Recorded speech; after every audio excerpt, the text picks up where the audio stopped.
which include carpal regions. These are the carpals. Then the metacarpal region, which includes metacarpals, and last the digital region, which includes the phalanges. This four limb regions is same configuration as of human, as we have the shoulder and then the arm, then forearm, and this the hand combines the manus region. So the same learning pattern is easy. The scapula, this is arm, humerus, radius ulna. These are the carpals. This is the metacarpal. These are the digits, 5 digits of your hand, and these are the phalanges, 1, 2, and 3. So the configuration is different as of animal. Then the joints of forelimb. First is shoulder joint, which is between the scapula and the scapular glenoid cavity and the head of humerus. So the shoulder joint is between the glenoid cavity of scapula and the head of humerus. Then is the elbow joint. Elbow joint is between the humerus and radius and ulna. Then is the carpal joint. Carpal joint formed by the union of carpal bones with radius and ulna. This is the carpal joint. Then last third joint is the three joints, fetlock, pastern and coffin. So fetlock joint is between the metacarpal and the first phalanx. Pastern joint is between the first and the second phalanges, and coffin joint is between the second and the third phalanges. So for easy references, same as human, this is the shoulder joint, this is the elbow joint, this is the carpal joint, then next the fetlock joint is this one. The fetlock joint between the metacarpals and the first phalanx. Then comes the pastern joint, this second one pastern joint, and then this third is the coffin joint. So referencing to humans but in different configuration, these are the joints of forelimb. Then the palpable lymph nodes of the forelimb. Lymph nodes are crucial component of the animal lymphatic system and the immune system, and these are located alongside the lymphatic vessels. So the first palpable lymph node which we can palpate, actually lymph nodes are available in a whole part of the body, but the palpable lymph node of animal mainly, which is first is superficial cervical or prescapular lymph node. It is located at the anterior border of the supraspine. This is the scapula, and it is located anterior part of the supraspinatus, and which is 10 to 13 centimeter above the shoulder joint. So the black mark on it is the shoulder joint, and the palpation is 10 to 13 centimeter above the shoulder joint, which is under the cover of omotransverse areas and brachiocephalicus muscle. So this is the palpable lymph node of forelimb in all the species mainly.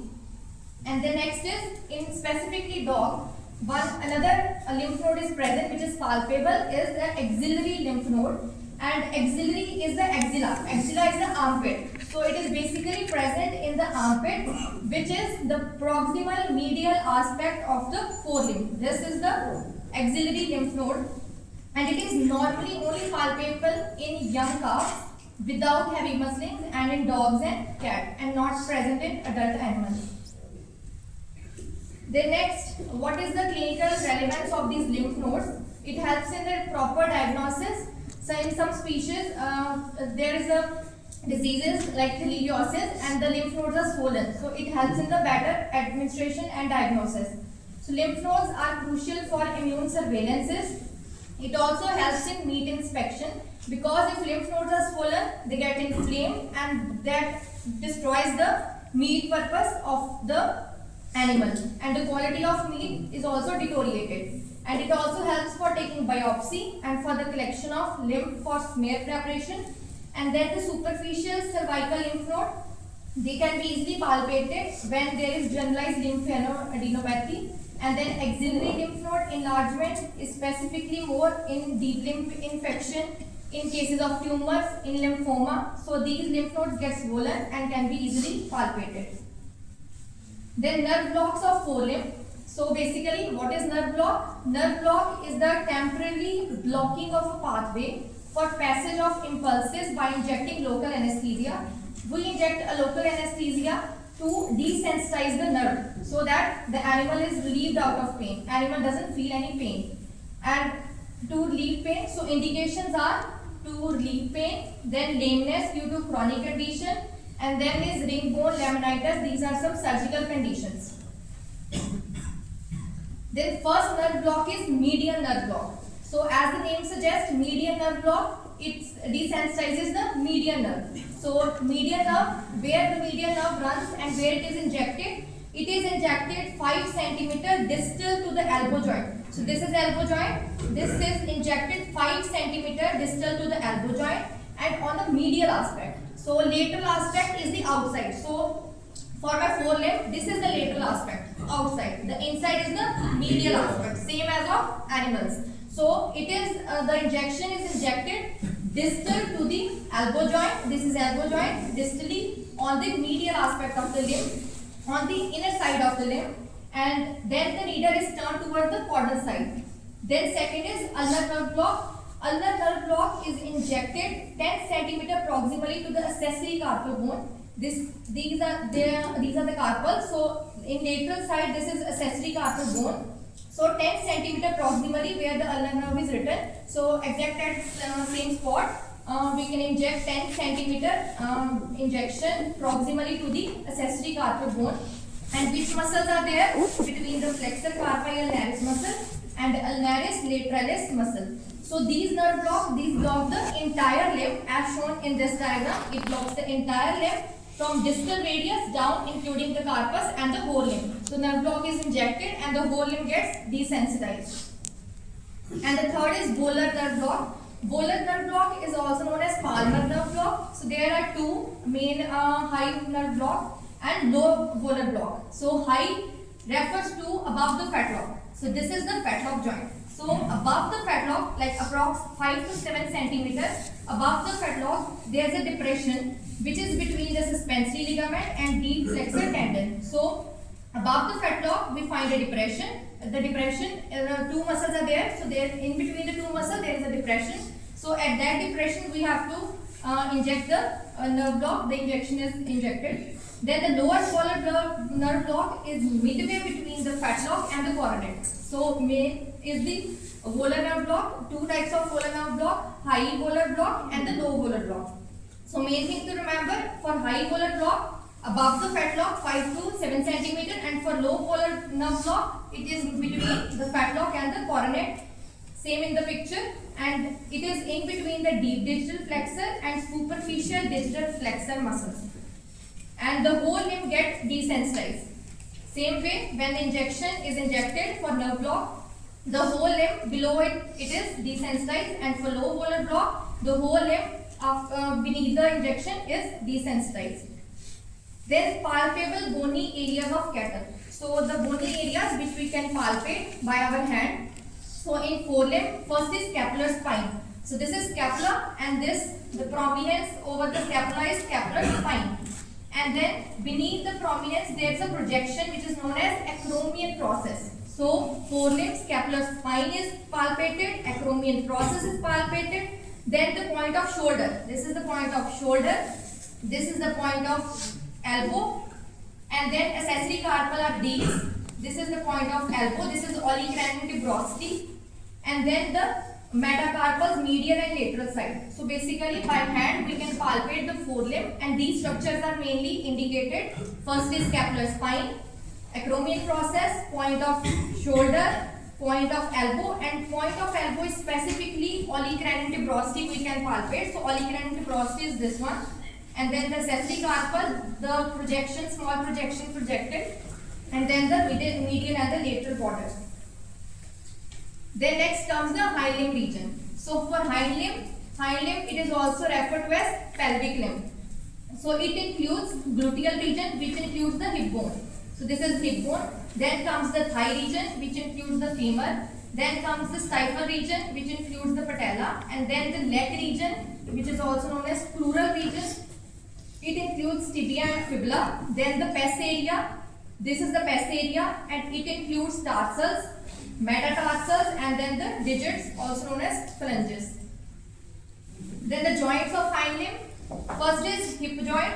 Hip joint is between the acetabulum of ox coxae and the head of the femur. Head of the femur fits into the acetabulum of ox coxae and forms the hip joint. Next is the stifle joint. Stifle joint is between the femur, tibia and the patella. This is the stifle joint. Then tibiofibular joint is between the lateral condyles of tibia and the head of the fibula. So fibula, as the name suggests, tibiofibular joint between the tibia and the fibula. Then comes the hock joint. Hock joint is formed by the union of tarsal bones with the, this is the hock joint. Union of tarsal bones with the tibia, and then last three are the same as a forelimb. Fetlock, pastern and the coffin. Fetlock joint, pastern and the coffin joint. So same as in forelimb, the last three joints remain the same. Then palpable lymph nodes of the hind limb. So in hind limb, the palpable lymph node, first is prefemoral lymph node. Prefemoral lymph node is located cranial to the stifle joint in front and under the cover of tensor fasciae lata. So this is prefemoral. This is the prefemoral. It is located cranial to the stifle joint. So here stifle joint is present, and in front of the stifle joint it is located, and it is under the cover of which muscle? Tensor fasciae lata. So in cattle we can easily palpate. In horses it is also palpable, but in dogs we are not able to palpate this lymph node. Then comes the popliteal lymph node. Popliteal lymph node is the only palpable lymph node of hind limbs in dogs. So it is the only palpable lymph node, and where it is located? Caudal to the stifle joint. So this is popliteal lymph node. It is caudal to the stifle joint and in the popliteal fossa. And what's the clinical importance of this? It is, and these lymph nodes get enlarged in foot wounds, abscesses, and in cases of infection below the stifle joint. Then comes the nerve block of hind limb. So basically, as the name suggests, the nerve block, so blocking the nerves.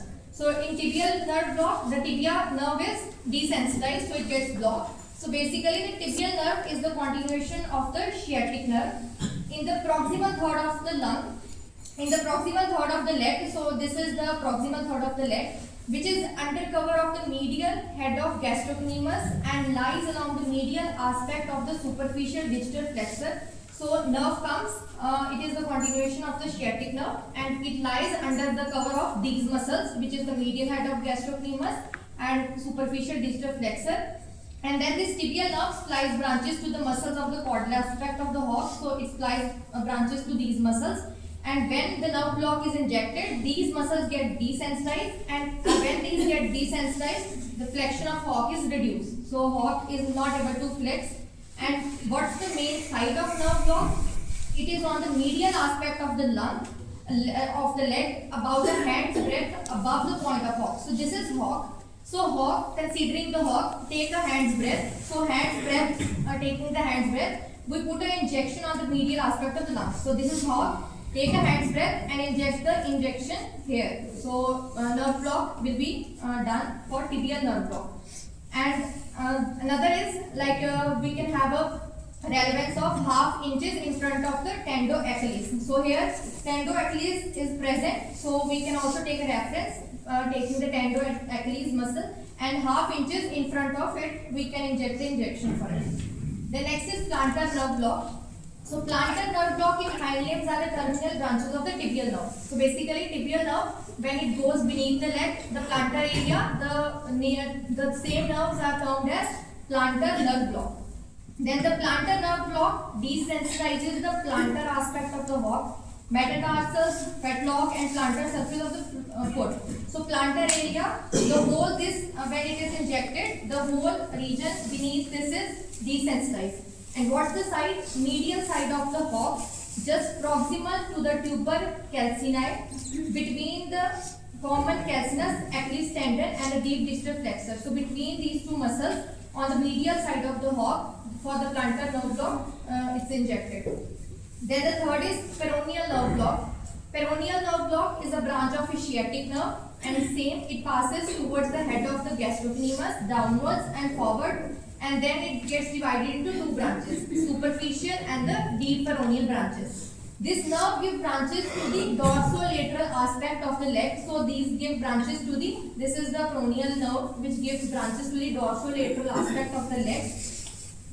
and the site is 2 inches below and behind the condyles of tibia. So taking the reference of the condyles of tibia, we have to inject the injection 2 inches below and behind it. Below, beneath, and then behind, lateral condyles of the tibia, we have to inject the injection. In the groove between peroneus longus and lateral distal extensor muscles. Then comes the palpable bony areas of cattle. So in cattle, for hind limb, the bony areas which are palpable. First is the point of croup. Point of croup is tuber sacri and median sacral crust. So this is the point of croup.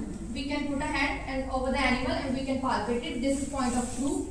Then this is point of hip, which is the external angle of the ilium, and it is also known as hook bone. So hook bone, point of hip, or the external angle of ilium is this region. Then is the tuber ischiae fin bone, this one. So it is point of buttock. Then we can palpate the trochanter major of the femur. This is femur, and we can palpate the trochanter major of femur. And then the patella. This one is the patella.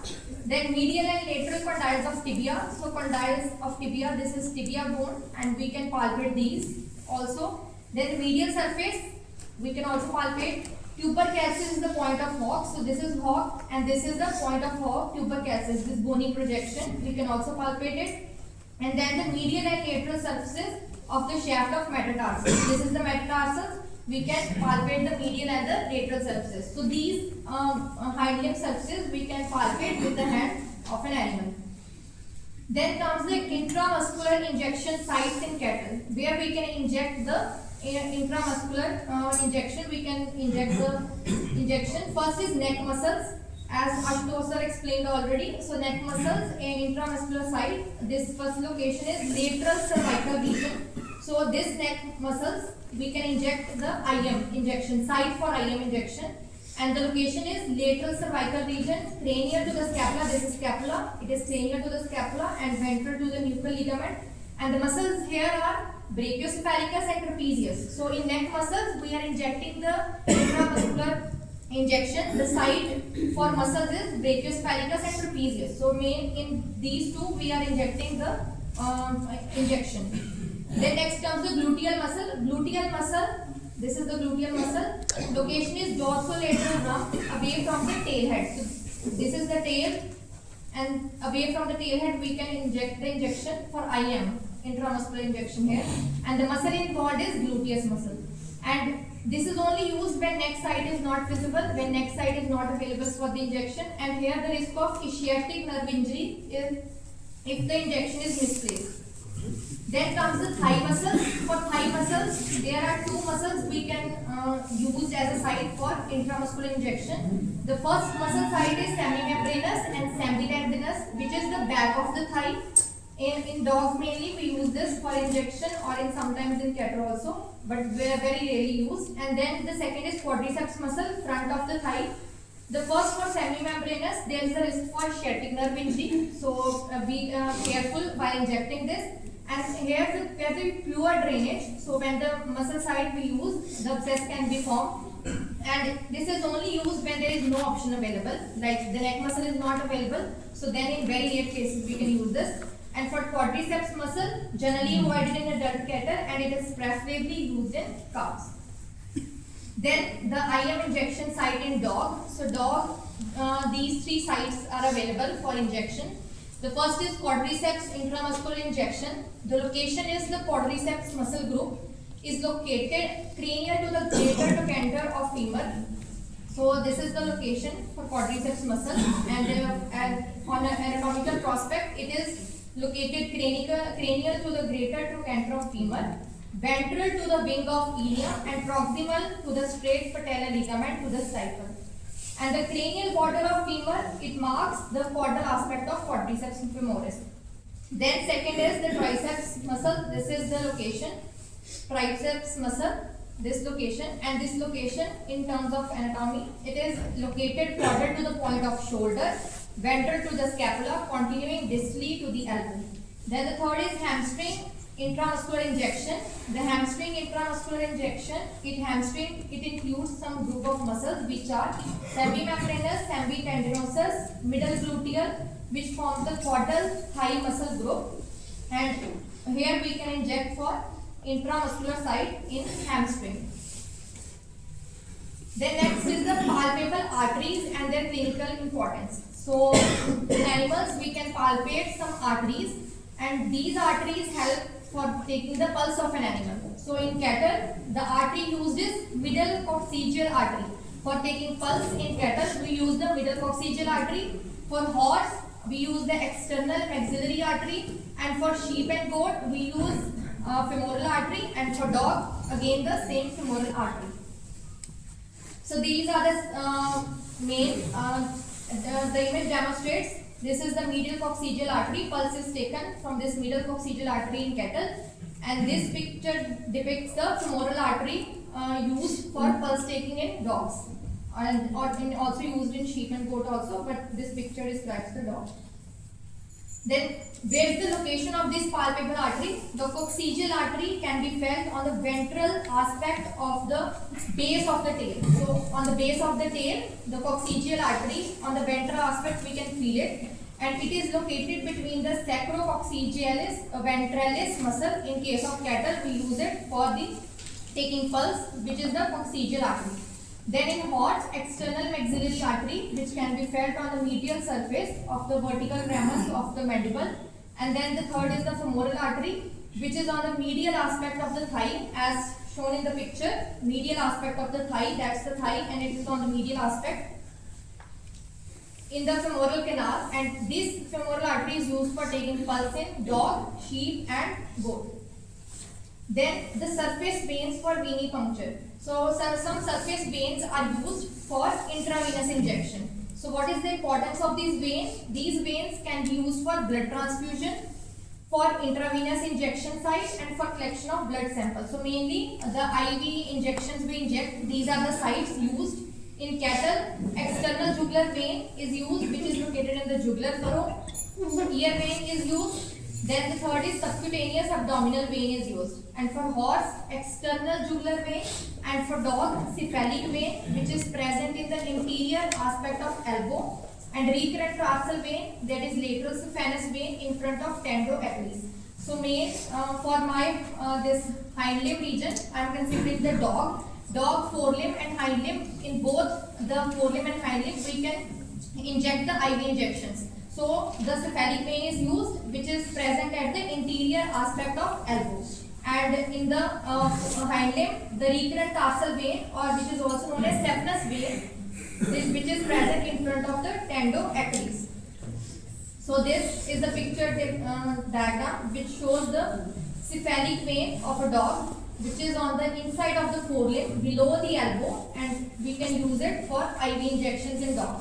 And this is the hind limb, which shows the lateral saphenous vein, and the lateral saphenous, which lies more superficially to the lateral aspect of tibia bone. So with the aspect of tibia bone, we can easily locate this lateral saphenous vein. Then comes the stay apparatus. What is stay apparatus? Stay apparatus is a system of tendons, ligament, muscles, joints which lock the limb, especially in case of hind limb in extension, enabling weight bearing with little energy expenditure. So basically the stay apparatus is mainly in horses, and it is present in both the forelimb and the hind limb, but is more clinically important in hind limb. So the types of stay apparatus: forelimb stay apparatus and then hind limb stay apparatus, which is more complex and clinically important. So first, forelimb stay apparatus.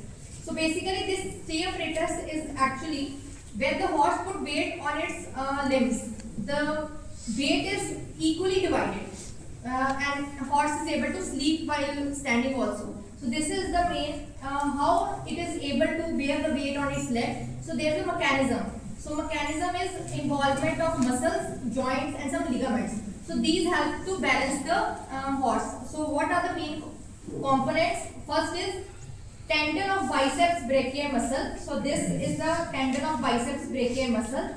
So when the horse put weight, the scapula gets extended downward. When the horse will put weight, the scapula will extend it downward. But we don't have to pull the scapula downward because the horse will fall. So eventually, to overcome this, there's a apparatus, this stay apparatus. So what happens when this tendon of biceps brachii muscles involved, the scapula is pulled forward. It stays in its position. So this is the mechanism of stay apparatus to keep all this in the median. So this is the median line. We all have to keep this median line in straight so that the animal weight bears on the forelimb. And all this involves the muscles. First is tendon of biceps brachii muscles.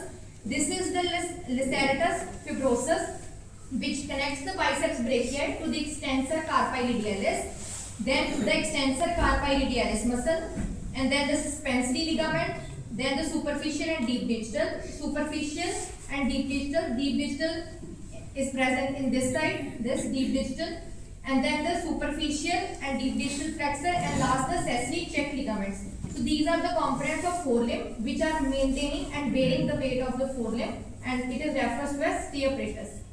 Then the hind limb stay apparatus. The hind limb stay apparatus, it allows locking of the hind limb in extension. So same way, the hind limbs also bear weight of an animal, of a horse specifically. And the main components of these are three components. For a horse to stay or to put the weight on the hind limb, the horse has to keep the mechanism. The mechanism is first is stifle locking mechanism. The horse has to lock the stifle so that it remains stand. Then the second is reciprocal apparatus, and third is suspensory apparatus. So stifle locking mechanism. With the stifle locking mechanism, these four muscles, joints, ligaments, and bones are involved. First is patella, medial patellar ligament, medial trochlear ridge of femur, and the quadriceps femoris. So all these four works in union, lock the stifle, and how the stifle is locked? Patella hooks over the medial trochlear ridge. Patella gets over the medial trochlear ridge of femur, and the stifle gets locked. So it is locked. Then the stay apparatus, the animal can bear weight on its both the legs.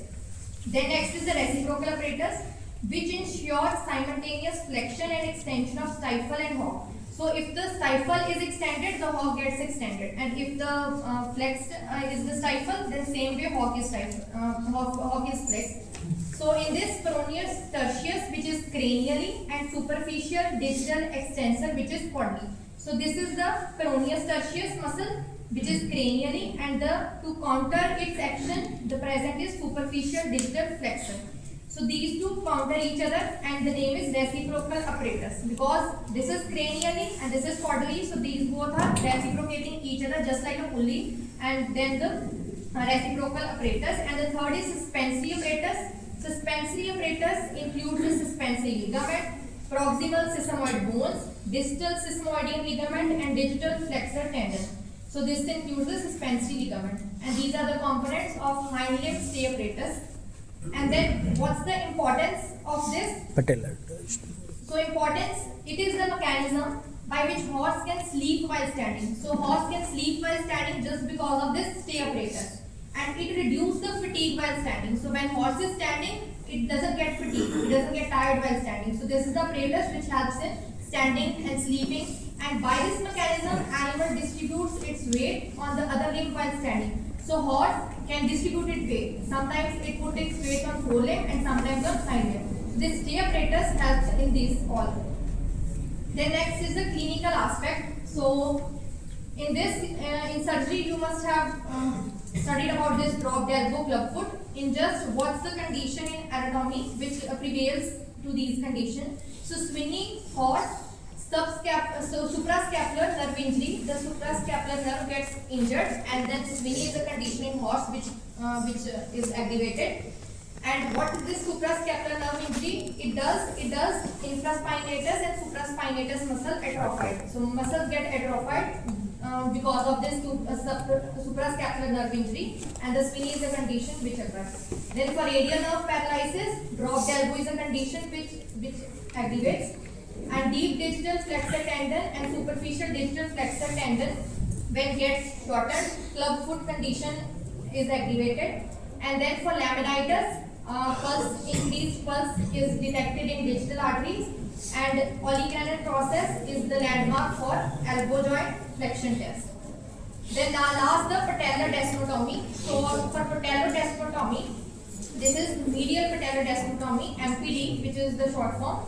So what are the indication of this MPD? Is the upward fixation of patella. So this is this is the patella. So there are 3 ligaments running here. First is the medial patellar ligament, this is the middle one, and this is the lateral one. So these 3 ligaments, and this is the patella, this is beneath is the femur, and this is the tibia. So what it indicates upward fixation of patella? It is a condition where the medial patellar ligament, this medial patellar ligament, it gets stuck in the femur medial trochlear ridge. So in the medial femur trochlear ridge, it gets locked. So when it gets stuck, it locks the hind limb in extension. So hind limb gets extended, causing lameness, stiffness, and a characteristic dragging gait. So what's the objective of this? When it gets stuck, so objective for this operation is to mechanically bring down the patella. We have to bring down the patella. We have to cut the medial straight ligament of the patella. Then what's the side? We have to palpate the V-shaped depression between the anterior tibial tuberosity and medial condyle of tibia.